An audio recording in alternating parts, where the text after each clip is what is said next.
Can you tell us a little bit about what makes your school so special? Thank you. Yes. Well, I'm happy to represent New Mexico. So I think, what makes our school special, particularly in New Mexico, is that we are high performing charter school, one of the largest charter schools in the state here.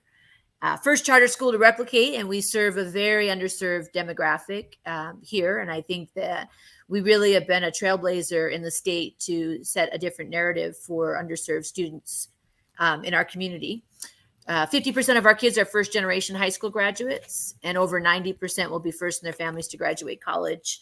And out of our graduating classes, 100% of our kids have received acceptance letters to college. And so I think that's just a real thing that makes us different here, with New Mexico being ranked last in the nation.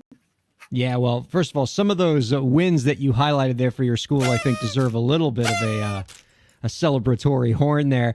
You mentioned that piece at the end about New Mexico as an education system, right? I think the achievements of your school and the fact that your school is replicated takes on all the more importance when we talk about the state in which you're operating, right? This is a education system that is underperforming. Can you talk a little bit more about the state of the education system in your state and what your school is doing to try to fight that? Yeah, absolutely. So I just a tiny touch of my background.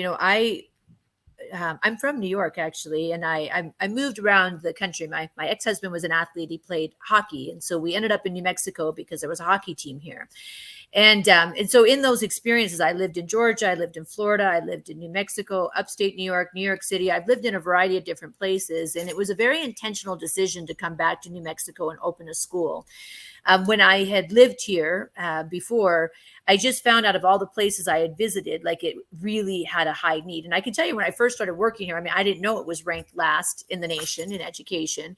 And historically, it's always been like that 48th, 49th, 50th position for rankings. And right now we're ranked 50th. And I think it's really evident in a thousand ways, right? Like if you look at the graduation rates in the state, the student performance in the state, if you look at, attendance issues, you name the issue. And I think it exists at a much more profound level here than in other places I've had the experience of working.